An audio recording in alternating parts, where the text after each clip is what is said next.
let's talk about the Penn State Nittany Lions.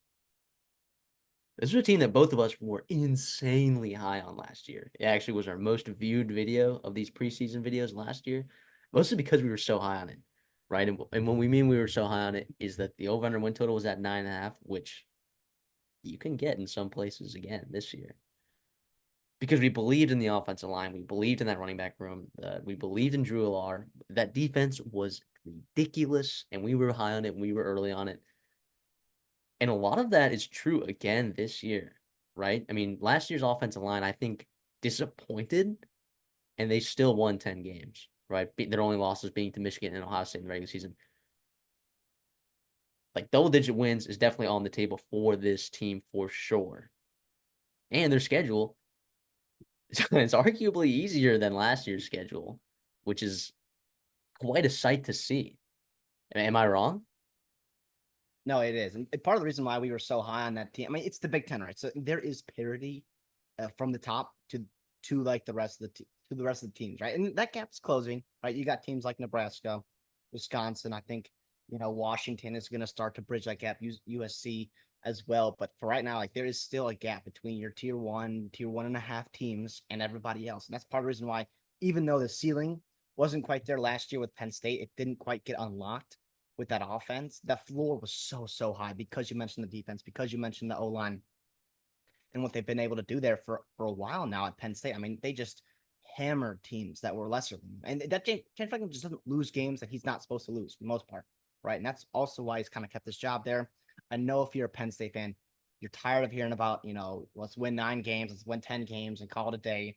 We're still going to lose to Ohio State and Michigan and whoever else we have to play. Right now, you add a working into the consequences of the Big Ten. You want to find out, can you beat those elite teams, not only in the Big Ten, but also hopefully in the playoffs, because that's the goal right now. If you move to the 12-team playoff, and if you're a team like Penn State, this is the team that it benefits.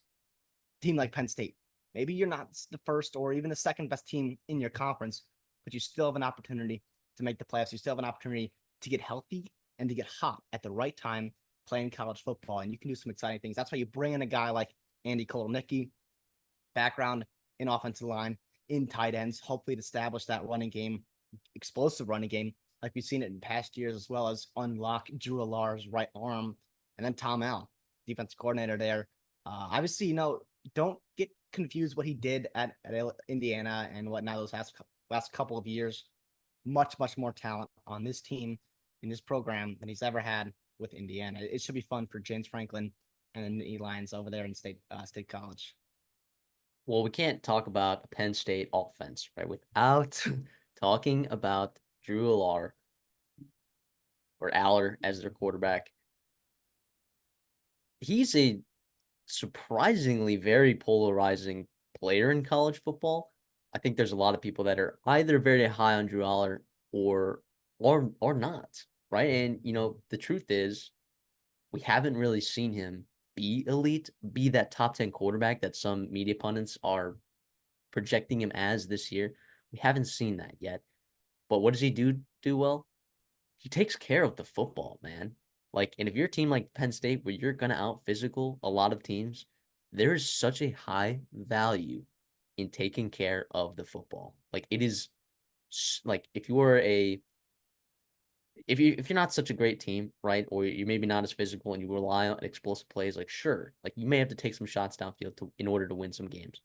Penn State with their defense, right, and with their rushing attack, hopefully this year, taking care of the football is a huge priority that should not go unnoticed. It is so important, and he does a fantastic job of doing that. No, definitely. The thing is that I mean, everyone and Penn State fans too has it burned into their mind what happened with Ohio State and Michigan. Right, those are two frustrating games that you were hoping that you were going to compete and win, and you had opportunities to close that gap to make it a good game going into the end of the fourth quarter, and it just didn't quite happen. And to me, when I look at it, is on third down. It was third down against Ohio State and Michigan. It just was not good. I mean, first of all, you were not in good positions, right? It was either sometimes a lot of times it was third and medium, third and long. It fucking you had to win 5 wide. What was that about? You couldn't block those guys with NFL offensive linemen, you couldn't block those teams because their defensive linemen were really, really good. Why would you go 5 wide and just not even give Alar a chance, right? So I think part of that with Kolnicki coming in here is just going to put Alar in better spots, whether it's going to be third and manageable or also, I don't know, chipping with a tight end, keeping a running back in the block or moving the play around motion, whatever it may be, just to slow down some kind of pass rush, rolling out Alar because he's a little bit mobile. I like him when he's moving too, but he was 14 of 17 with 17 yards and 1 first down throwing the football before having a garbage time TD at the end of each game, right? But the whole team was 5 of 30 on third down. That's where I want to see progression with him. Is third down in big time games against elite teams. That's where I want to see it at because Bo Pribler, right, good athlete, whatever. Gronk Myers, is good prospect. It's Drew Alar. It's him to be the guy to take that next step. And I think Kolnicki, you bring in Fleming, maybe that there's some resurgence in the wide receiver room because better leadership and whatnot, what you can do there. But to me, it's Maybe. Alar. How can he progress on third down? We'll see if it's a better unit, but I do think I don't know if I don't think they're missing Keandre Lambert-Smith as much as, maybe Auburn is liking that they have him. Okay, well, we'll talk about that after we talk about this running back room, okay? Because this running back room is sick. It is nasty, all right? And we knew it this heading into last year, right? Katron Allen and Nick Singleton, right? The better of whom I think is Katron Allen, to be honest. And I think that people are going to disagree with that, but I really think Katron Allen is such a good, pure runner. I know Nick Singleton kind of has that juice, that ability to catch the ball out of the backfield, maybe a little bit better than Katron Allen, but I think Katron Allen is so good, man. I think he's so good. To me, it's like you think of like elite running backs for a couple years, like in college football that we haven't seen in a while. It's probably like Sony Michel, Nick Chubb. That's what I'm thinking. We're like, Singleton might get drafted higher, like Sony Michel did, but it would not surprise me if Katron Allen had a better, longer NFL career than Singleton, just like Nick Chubb did. Not to take anything away from Singleton, I think that home run ability, the explosive big play, that is very, very important in an offense, especially if you don't quite have elite top end receiver room to just burn any secondary that you're going to be playing. I do think having that explosive running game, which we saw at Kansas, that Kolnicki did such a good job with, having a guy with the talent of Singleton, very, very important. But obviously, if you want to get your gritty 3, 4, 5.5 yards to get yourself in the second and third manageable, Katron Allen is so good on early downs, and that's also just uber important. And the depth in that room is awesome too. I mean, you lose Trey Potts, right? I'm a Minnesota guy. Who cares? Literally, okay. Who cares? Trey Potts, pre-injury, Trey Potts was a good player. He came back and he still averaged good yards, but it wasn't like a game changing at all. Like it was more, lesser teams. He was getting some grunt work in. But Quinyon Martin, Cam Wallace, pretty high Quinn on those Martin guys, young kids. is so good, and James Franklin knows it too. By the way, true We'll freshman see. that you're bringing in. We'll see if he gets carries. I'm not sure if there's enough room for him in this offense to get carries with those guys ahead of him. But like, just know if like Katron Allen or Nick Singleton goes down, like I feel really good about Quinn Martin, even as a true freshman. Well, yeah, and also those younger guys. Like you're gonna get more reps, I think, early in the schedule where you're seeing Bowling Green, Kent State. We'll see what they do with UCLA and Illinois, how quickly they can handle those teams. There's going to be carries to be had, and sometimes if you're that good, just gonna be hard to keep you off the field. I like Cam Wallace. I love Corey Smith. I don't know if he'll play too much this year, but as a prospect coming out of Wisconsin, I love what he can do. And the future of that room is also really, really bright. And they've done a great job. I mean, they've had great running backs for a while now, going all the way back to Barkley, right? And no surprise here that this room is deep and talented at the top end as well. Let's look at the wide receiver room because, I mean, I don't love it, to be honest. I really don't. I was hoping for a big time splash in the portal. I mean, Julian Fleming He kind of was. 5-star kid, He Penn kind of State. was. Oh, yes, but I don't think he elevates the top end of the room. Like think about what like a Jameson Williams did for Alabama a couple years ago. Isaiah Bond going over to Texas, right? Even Evan Stewart going to Oregon. Not that they needed him at all, but I was hoping that there was going to be, somebody and leak out and that just, oomph, and Penn State Kolnicki just totally gets the best. And that could be the case with Fleming. I mean, he's been that third, fourth guy at Ohio State for a while now. Not necessarily his own fault, but there's just been crazy weapons there as well. But what he does bring to you is a willing, really good run blocker. And again, we talked about Kolnicki running the football. That's very, very important to have. And also his leadership too. Like he knows what it's like to be there, to be in playoff games, to win football, to have successful offenses. Also, what it looks like to not have successful offenses at times too. Last year with Common Core. So we'll see what happens there. You got Trey Wallace, Harrison Wallace. You know, solid player. I mean, nothing special there. But again, he's just a year older, getting more comfortable in the system. Liam Clifford's Liam Clifford, classic slot guy. We love that for you there. We'll see. I'm hoping for a guy like Caden Saunders, Omari Evans, right? Those are talented kids. Can they step it up? You lose Kendra Lambert-Smith and Cephas to the portal, and also Theo Johnson as well, who to the tight end room to the NFL. I think those guys are just super replaceable, but I don't see guys to come in and replace them and also elevate their play from last year.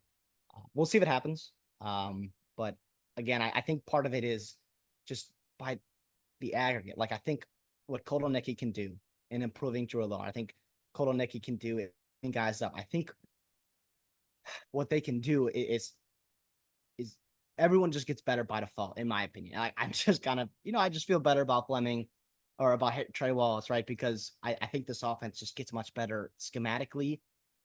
And I just feel like every guy's going to be able to take a step, and they're going to be able to bring the best out of these guys that the previous staff just did not do.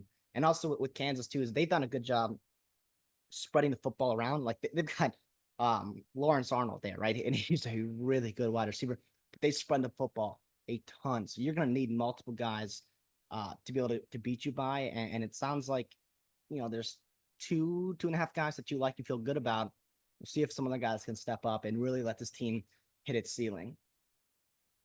Well, and we'll see too, like with Kolnicki, like he was able to like allow wide receivers to get open down the field, and it allowed his quarterbacks in the system to push the ball down the field. And we haven't really seen Drew Aller like really push the ball down the field. So I don't know. I don't know what we're gonna see in terms like Amari Evans is a guy that I could see flying down the field, but like, are you going to be able to push the ball down the field to him? I don't know. I think Kolnicki can definitely schematically draw up things, like, but is Drew Aller going to make it happen? I don't know. I mean, the tight end room, you got some good pass catchers in there. I mean, Tyler Warren was fantastic for you last year. All right, and like he's going to be very good. Theo Johnson was drafted the year before. I mean, Brent Strange. Brent Strange, Freermuth, Muth. Who's the damn it? Who's the guy in the Dolphins? Gesicki. Gesicki. I mean, Yeah, it's been a good run of tight ends at Penn State. yeah. Gesicki was a while ago, but like this last couple years, they've had some really good tight ends, and Tyler Warren is no slouch, no slouch. I mean, like there were only a handful. There was like 27, 28 players in college football with like more than 50 targets, and Tyler Warren at 49, splitting reps with Theo Johnson. So Tyler Warren, I think, is in for another pretty gigantic year. And in my Listen, college fantasy drafts, I will be investing in Tyler Warren for sure. I think he gets a huge bump. I don't think it's crazy that he's going to be better than Theo Johnson was last year. Tyler Warren going to senior. I'm with you. I'm super high on what he can do in this offense. Even Andrew Rappel, yeah, I think that's how you say it. He is a guy that this staff is super high on. I you could see it. I mean, the talent is there. Holy cow. I wonder how involved he is in year two. We'll see how much he developed, how much weight he put on. Can he withstand, the Big Ten game and whatnot? But it wouldn't surprise me to see him make a splash play here and there. And Luke Reynolds, freshman, highly rated guy, high 4-star kind of kid. I mean, holy cow. This again, like that running back room, the future and the current is just really well invested in, really talented. It should be fun. And Alar, again, a guy who maybe doesn't stretch the ball down the field like we talked about, but going over the middle to his tight ends is a really nice thing to have. Reliable guy, get you settled into football games, right? Like, you take advantage of Theo Warren. I mean, yeah, Tyler how Warren. you play Ohio State, right? We'll talk about it. I'm sorry, yeah, Tyler Warren. We'll talk about it when we get to their schedule. But if you want to settle in the game, you're playing teams with elite secondaries, right? You want to find mismatches, and you maybe don't have it in the wide receiver room, and maybe you're struggling around the football consistently. But Tyler Warren's a guy that can create mismatches with his speed, his athleticism, his size, his catch radius. Like, you can do things with him, get Alar settled in the football game, convert on third downs. I mean, that should be the guy. To me, I'm with you.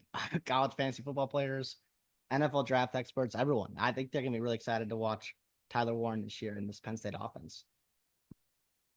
Well, let's talk about the offensive line because I think this might be, I don't know if it's a misunderstood room in media or if this is just like, I think there's a lot of unknown, like of what we're gonna really see from this offensive line, but I think it could be really good. On the interior, you return three guys that, two of them were starters, right? In Sal Wormley and Ione. Nick Dawkins at center. He also got snaps last year. Drew Shelton is a fantastic talent. I know at times he struggled last year. Like, is he going to be the starter at left tackle? I don't know. You bring in transfer Nolan Rucci from Wisconsin. How are you feeling about this offensive line room? Because I also think that there's also some spots where I think you have some decent depth too. Like, there's not a huge drop off maybe from these backup or from these starters. Oh, CD, did we lose you? Oh, he's back. All right. I ask again. What do you think about this offensive line? Listen, I like it. I mean, you obviously you lose some pretty talented guys to the NFL, right? Uh, obviously, Olu, right, going out to the NFL. I think he's going to the Jets. Pretty high pick there. Hunter Norsad, and a lot of scouts pretty high on him when what he can do as a center. We'll see. I mean, I listen. I do like Drew Shelton. I do think it's nice to have a really talented kid like Drew Shelton, and B, a guy who's had experience too. Remember, Olu battled injuries just a couple years ago. Drew Shelton was thrown into the fire as a true freshman. And he had to battle his way through the Big Ten as an offensive tackle. I like his talent. I absolutely do. Right. And Nick Dawkins coming in, probably going to replace Hunter Norstad. Obviously, it sounds like he's putting it together, although 50-year guy, you love that. I mean, to me, what I love, I'm seeing a bunch of guys 3, 4, 5 years in a college weight room at Penn State. And then Nolan Rucci, you mentioned the Wisconsin transfer. Sounds like he's kind of putting it together with you, which is really nice. I mean, he also sat behind, he's been behind two pretty talented tackles over in Wisconsin, right? A couple of all conference guys there, very talented players in their own right. No fault of his own that he hasn't played there or whatnot. No shame in transferring over, getting a fresh start with Penn State. And Cole Nicky, like I said earlier at the beginning, he's an offensive line guy. That's where he came up, and that's kind of where his background is. And I feel really good at what he can do. To me, offensive line, can you move people, right? And can you also keep Drew Alar upright, especially on third down? The depth is a little bit concerning, at least in terms of, how I'm seeing it. We'll see what they can do. A lot of young guys in your two deeps are in that second and third lines. So I guess we'll see what happens with injuries, but I still feel pretty good about, the floor of this offensive line. The Agreed. ceiling will be about how do guys like Shelton and Rucci, do they reach their talent levels? Do they hit their ceilings and whatnot and really make this offense go? But I guess that remains to be seen. And we'll see what happens when the bullets start flying in September. Yeah, 1000%. Let's take a gander over at this defense, which, we labeled them at the beginning of the season last year as one of the best defenses in the country. And I still feel really good about this defense this year. I know you lose some pieces in that secondary, and I know that you lose Chop Robinson and Adisa Isaac, but this defense is still really good. Am I right? It it is crazy that you can lose Chop Robinson, first round pick, Adisa Isaac, right? Very talented players on right, and you still have an elite edge group and a guy that you've also had attrition there, where you've got suspensions, you've got guys that are injured. I mean, it is crazy that you can just replace a guy like Chop Robinson with Abdul Carter. You replace a guy like Adisa Isaac with Danny Dennis Sutton. I mean, holy cow. And now Abdul Carter, he's not going to be Micah Parsons. No, but he is really good. Moving to the edge, that is really exciting. Again, I've talked a lot. I went on Texas, a lot of things where this junior class, this true junior class that they had, really highly rated recruiting class. I know Penn State's have been excited about for a couple years now, and they're starting. It's their team now, right? This is year 3. They're upperclassmen. A lot of true juniors up and down the lineup that have been playing for multiple years, and that experience, getting better, getting older, that is really important. That is going to turn out really well for this team, especially on that defensive line. You got Abdul Carter, Danny Dennis Sutton, and Zane Durant. Zane Durant's a guy I've been pretty high on for a couple years now. I think he can really take a jump and be an elite interior guy in the Big Ten. What a treat! What a treat for Tom Allen to walk into and really let this defense loose. Yeah, and last year, like, this defense was also, it wasn't just top end talent either, it was depth. Like, no one on this team last year played more than 600 snaps. A single player, which is awesome. Now, some of that was their defense just getting off the field. But their offense, I mean, I guess they ran 71 plays a game, so their offense was still somewhat moving the ball. And they did kind of dominate that time of possession. They were top 25 in the country in time of possession, owning the ball 53% of like all time in any given game. So, yeah, they did control the ball a lot, and that has something to do with these snap counts. But still, it's really impressive that they were able to keep everyone under 600 snaps. And I mean, I'm looking Abdul Carter playing edge, dude, could be really stinking dangerous. And we don't know what exactly that's going to look like completely. I mean, we kind of have a good idea, right? Like, we know what his pass rushing capability is. We We've know seen what his, number 11, dog. We've seen number 11, Penn State linebacker. Like, we've seen it happen, right? so yeah, flashbacks, Vietnam flashbacks for some of these Big Ten teams. He So did I'm play. So he lined up 88 times on the defensive line, according to PFF, right? And 430 times in the box. So it's going to be an adjustment, I do think, in terms of, not to cut you off there, but yeah, having that wear and tear, having that, durability, down in, down out, playing on defense line, stopping the run on early downs. But that's why you talked about the depth. That's why it's so important to have guys to be able to be in there first and second down, stop the run. Jamil Lyons, right? Oh, I'm sorry, he's suspended. I mean, Vanover, right? Good proven veteran, right? You got Smith Vilbert, solid proven veteran as well. Zariah Fisher, hopefully later in the season, he can return and get back. You've got young kids. I don't know how much Max Granville can give you, get his body ready. Malachi Williams, same thing. But again, you've got a couple options there on early downs, to give Abdul Carter some rest, although he played a ton of snaps last year, right? 538 in terms of the rest of the defense, right? He's so good where it's hard to take him off the field, but how does he hold up against the run on early downs? And then, does he have the legs late in the fourth quarter on third down after a long drive to get to the quarterback? Again, not too worried. I trust Tom Allen and that staff to come up with the right snap count, the right plan, what they can do sub-wise. But it's exciting. I can't wait. I think week one's going to tell you, because that's a good offensive line there with West Virginia. That's a really good offensive line. And, you lose, obviously, the center, Zach Frazier, who's a monster, but everyone else there is really good, especially those tackles. It'll be fun to see what Abdul Carter, Danny Dennis Sutton can do against those guys, and Garrett Green. Let's move over to linebacker group. You're bringing down Abdul Carter to edge, right? Which means you don't have him in your linebacker core. I'm not worried at all. Like, you have really good top end talent here in this linebacker group. Kobe King in his snap, he was fantastic. DeLuca in his limited snaps last year was fantastic, I thought. So I think you have some really good names and talents, guys that you're going to be able to rotate to some degree. I think this is still going to be a really good group, even without Abdul Carter. Yeah. Oh, holy cow. Kobe King, right? He's just super, solid. A guy you feel really good against, especially early down. and what he can do against the run.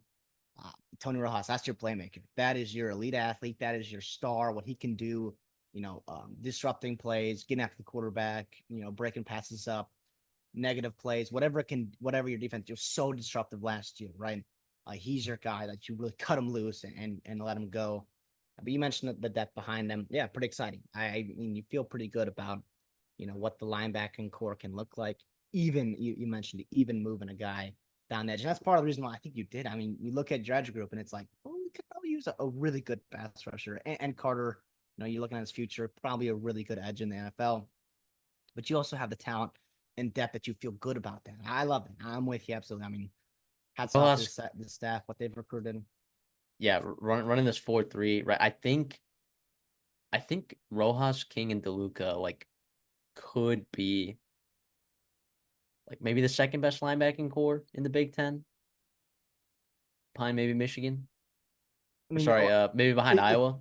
Oh, yeah. I mean, I think if Ohio State's guys hit their ceiling, I think just that you got three playmakers, you got really good guys. I think Oregon feels really good about their linebackers, but it's definitely probably in that tier 2. We're behind Iowa and Michigan because those guys are all Americans, and no shame in being a But little bit behind those. these guys haven't gotten the snaps to be all Americans. I mean, Kobe I King know. more snaps, but like Yeah. these guys are so talented, and Penn State fans know this. And I don't think your average college football fan knows that Dominic DeLuca and that Tony Rojas are really, Tony really Rojas is good awesome. linebackers. Really good linebackers. I feel fantastic about this linebacker room. Well, yeah, I just hope that and they stay also healthy. I know you like some of the depth behind, but I do think that there's a drop off if you lose one of those top three guys. I mean, obviously. as it is, but I do think those three guys are so good. To me, I look at this depth and what it does, not necessarily giving you, your what's the wins above the price, or where it's like guys that can step in and not miss a beat for an extended period of time. But I love that it gives you opportunities to sub guys. You talked about the low snap count that they had, staying healthy. And if you're Penn State, right, the goal is playoff games. The goal is meaningful December and hopefully January football, right? And that's going to be a lot of attrition, a lot of wear and tear on your bodies on this team to have the depth, not only to keep guys fresh throughout the season, but also if you need guys in a pinch here and there in certain positions, that's very, very important. But yeah, you lose Abdul Carter and Curtis Jacobs, lose Abdul Carter right out of your linebacker room. You still have a really good room. Exciting. That's so exciting. Yeah, I'll say Tom Allen in Indiana. I think he had 5 or 6 players with over 600 snaps. But part of that had to do with like their offense was so bad that they didn't have the ball. So I'm not worried about Tom Allen giving Well, these and guys some wear and tear. he's also trying to make a bowl. He's trying to save his job. I mean, he's Yeah, playing guy, not running guys in the ground. Obviously, he wouldn't, unethically, but he's also like, we're not trying to play our 13th. We're not trying to win our 13th game. We're trying to get to our 13th game, and all that good stuff. Kind of keep his job. which he did not. So let's move over to the secondary. Um, I mean, you lose King in the secondary. You get back Kevin Winston. You get back Jalen Reed. Jalen Kimber and AJ Harris coming over from Florida and Georgia, respectively, are really good pieces to add to the secondary. There was a need maybe in that cornerback position, in that cornerback room, to get some really good talent in there. And I think they brought in some nice talent there. I really do. And that's, I mean, it's not bad. Not bad when you get high 4-star, 5-star guys from the SEC or in Georgia. And Kimber comes with a lot of experience too. Like, I mean, he's played a good amount of football. I think it's his 5th year now.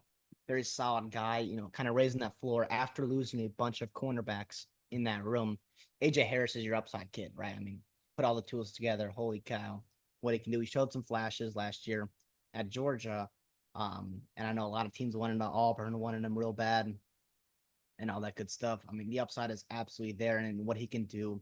You get him acclimated throughout the early in the season, and by the time you get to week 10, right, you got that circle on your calendar. After the bye week, a couple weeks after the bye week, you can really unleash him, let him go. But that's where a guy like Cam Miller comes in again, part of that junior class, at that 3rd-year class. They like him too in that room. Elliott Washington, the young kid, got his feet wet last year. I think they again, a guy, nice cornerback 4 in that room, not a bad thing to have.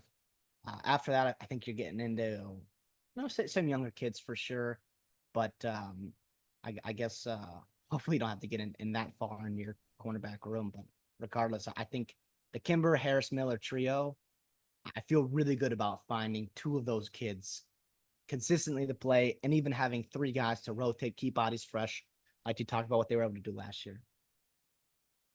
Yeah, and Kevin Winston obviously is a monster. I think Jalen Reed's a really good player. Just overall, and it's not like the secondary isn't going to get helped out by this front seven, like in passing down situations like Abdul Carter, Dan Dennis Sutton. They're going to be flying around. These linebackers are very athletic and can cover guys very well. Like this secondary is going to have help, even with these new pieces. This defense is going to be really good again. It's going to be likely, if I had to guess, a top 10 defense.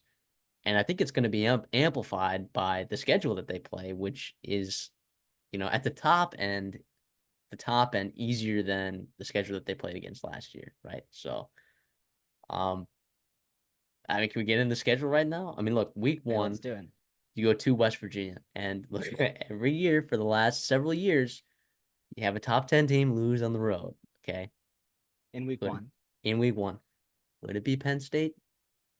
Maybe. I happen to be really high on West Virginia, but I do think Penn State is likely to win that game. If West Virginia wins that football game, my Garrett Green Heisman ticket all of a sudden is looking really awesome. All right, but aside from that, then after that you play Bowling Green at home, then you get a bye, Kent State at home, Illinois at home, UCLA at home. Nice little home stretch there. Then you're kind of, away from home a little bit. You go to USC, then you have a bye, then you go to Wisconsin. Okay. Ohio State at home, Washington at home, and then you finish this last 3 weeks of the season with at Purdue, at Minnesota, and then Maryland at home. Your over under win total is 10. You can get it at 9.5 at some places at like minus 172, I think is the best odds that I'm seeing over here. For me, when I look at the schedule, I don't know if I can lay 9.5 with that kind of juice. And on this show, we're gonna pick using the line of 10. Okay. The show that when we make picks, obviously we're not betting these. That's another show that's gonna come around pretty soon here for actual bets. I don't think I can lay the juice on 9.5 like CD might. But in terms of just picking, because we have to pick, I'll take over 10. Absolutely. I mean, you Yeah. play Ohio State is your toughest game. I am worried about that at USC, at Wisconsin, right? We get a bye before Wisconsin. Okay. If you beat West Virginia, then I also feel really good about this a lot better because then you ending the season with at Purdue, at Minnesota, and then Maryland at home. It's going to be a really nice momentum heading into the postseason where hopefully Penn State's fans are going to be seeing their team in the college football playoffs. Yeah, to me, I look at potential, trap games with this roster, right? You look at, I mean, you can go down the list and go win, right? I'll toss up against Ohio State right at home. To me, I look at potential toss ups, and that's where it's like, where can we nitpick? Where can we find, some kind of edge to go under or over? I feel good about the over 9.5. You mentioned that, might be sprinkling that. That's a lot of juice to take on, but 10. I mean, to me, I 11 games that you're going to be favored in, right? By at least more than a field goal, probably closer to a touchdown or more. And then Ohio State, a toss up at home. And you're hungry to beat that football team. And definitely a winnable football game for you there. To be toss up games, I'm looking Yeah. at USC before the bye, right? That's a long road trip there. And after a huge home stretch, too. Like it's your first road game in like 5 weeks. One, two, like 6 weeks, Yeah, but right? it's So also like nice to. By the way, I would have liked a bye later in the season, right? So it would be nice to shift down that week 3 bye, maybe closer to week 6, and then you shift down that bye maybe closer to week 10 or week 9, whatever it would be, right? But it is what it is. But yeah, at USC, right? But at Wisconsin, right? It's right after a bye, so you feel pretty good being able to come home from that road trip, regroup, regather, go over to Madison, win that football game, and then after the Ohio State game is Washington, but that's the whiteout game. When's the last time Penn State's going to lose a whiteout game? Like, it's just not going to happen. welcome to the Big Ten with Washington, right? I mean, you're going to see that wideout game even after a tough physical football game like Ohio State, win or lose. I feel pretty good about getting up and winning that football game and having that carry you through the rest of November. First of all, why and can we not get that whiteout game like an elite matchup again? I know big noon kickoff. I was hoping that like all the other networks, including NBC, right, was hoping to fix that for us Big Ten fans because I mean, as a Minnesota fan, right, it was just cruel a couple years ago that we had to go in and beat the whiteout game. And with all due respect to PJ Fleck and Minnesota program, like that's just not what you want to see. You want that to be your Oregons, Ohio States, Michigans, right? Your elite football teams, Big Ten, having some crazy matchups and whatnot. Regardless, so that's just my little take on things. Yeah, I feel pretty good. And like also with like at Wisconsin, right? Even Washington, Illinois, even West Virginia, like looking at teams, and I don't feel great about those teams being able to push the football down the field. I see one kind of weakness on this roster, maybe the O-line depth, and then also that secondary, that cornerback room, if it doesn't quite come together like we think it is, I don't feel great about those teams pushing the ball down the field and not only blocking up front that crazy defensive line, that front seven, but also getting mismatches on the outside. I don't feel great about what those teams can do. Yeah, give me the over. Let's go Penn State. Let's go Penn State.